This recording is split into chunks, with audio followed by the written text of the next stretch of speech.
नमस्कार, मैं हूं रवानम गाइस। स्वागत है आपका चंपी कॉर्नर में। और आज जो कहानी मैं आपके लिए लेकर आया हूं बेहद दिलचस्प एक कहानी है। दरअसल इस कहानी को शुरू करने से पहले आप ये कुछ तस्वीरें देखिए।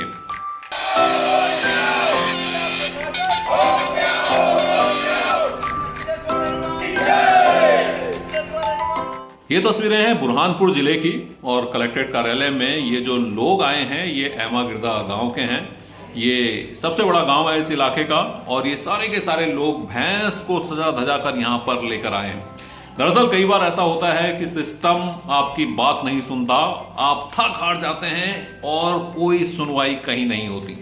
अब ऐसे में कुछ लोग होते हैं जो नया आइडिया लेकर आते हैं कि भैया कुछ ऐसा कर डालें कि सिस्टम के कान में थोड़ी सी जूं रेंगे, उनकी बात उन कानों तक पहुंचे जो कि बदलाव ला सकते हैं, जो कि उसमें कुछ कर सकते हैं। तो ऐसा ही कुछ हुआ इन गांव के लोगों के साथ। दरअसल इन गांव के लोगों का कहना है कि उनके गांव के आसपास जो सरकारी जमीन है, जो सार्वजनिक जमीन है, उस पर एक ट्रस्ट कब्जा कर रहा है। लगातार शिकायत करते रहे, सीमांकन की कार्यवाही भी हुई, लेकिन गांव के लोग इससे संतुष्ट नहीं हैं। अपनी आवाज उठाने की कोशिश की, बहुत कोशिश की, लेकिन कहते हैं ना कि सिस्टम जब अड़ जाए तो वो भैंस हो जाता है और फिर भैंस के आगे कितनी भी बीन बजाए कोई फर्क नहीं पड़ता। तो देखिए क्या किया गांव के लोगों ने। एक भैंस को सजा धजा कर लेकर आए, भैंस के आगे बीन बजाई और साथ साथ हनुमान चालीसा भी पढ़ने लगे।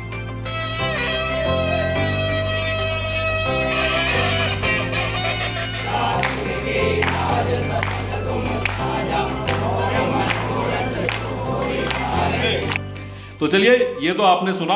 तो इस बारे में बताते हैं कि गांव के लोगों का क्या कहना है। उनका कहना है कि भाई बहुत कोशिश कर ली, लेकिन सांसद, विधायक, तमाम लोगों तक अपनी शिकायत, अपनी अर्जी पहुंचाई, लेकिन कोई फायदा नहीं हुआ।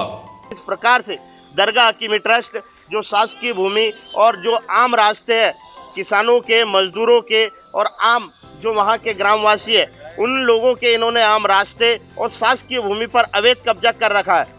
लेकिन पिछले 10 माह में जिला प्रशासन केवल हमें तसल्ली दे रहा है और तसल्ली देने के बावजूद जो सीमांकन किया गया वो सीमांकन को 18 दिन लगाए और 18 दिन लगाने के बाद केवल 2 स्थानों पर इन्होंने अतिक्रमण बताने के बावजूद पिछले 17 नवंबर को उन्होंने जांच पश्चात हमें प्रतिवेदन दिया था। लेकिन उस जांच प्रतिवेदन को 1 माह बीत जाने के बाद भी उस अतिक्रमण पे किसी प्रकार की कोई कार्रवाई नहीं की गई।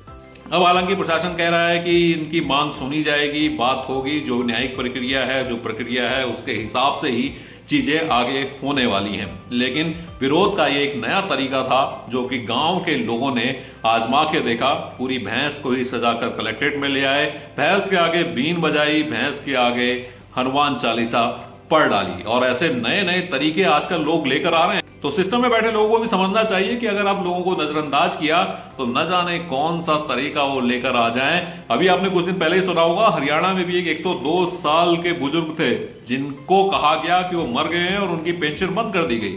अब ताऊ ने बहुत दरवाजे खटखटाए, बहुत बार बोला, लेकिन सिस्टम के कान में जूं नहीं रेंगी। भैंस के आगे बीन बजाने वाली बात यहां भी होती रही।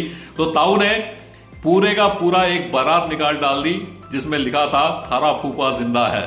तो सिस्टम में बैठे हुए लोग जिंदा हैं, लोगों की सुना कीजिए। कहीं ऐसा ना हो कि फिर ऐसे ही कोई नया तरीका लेकर आपके पास पहुंच जाए अपनी बात रखने के लिए। तो इस तरह के तरीके आजमाने से पहले ही बात सुन लिया कीजिए। हालांकि हमें पता है सिस्टम एक ऐसी भैंस है जिसके आगे बीन बजाने का भी कोई असर नहीं होता, लेकिन कई बार ये तरीके काम कर जाते हैं।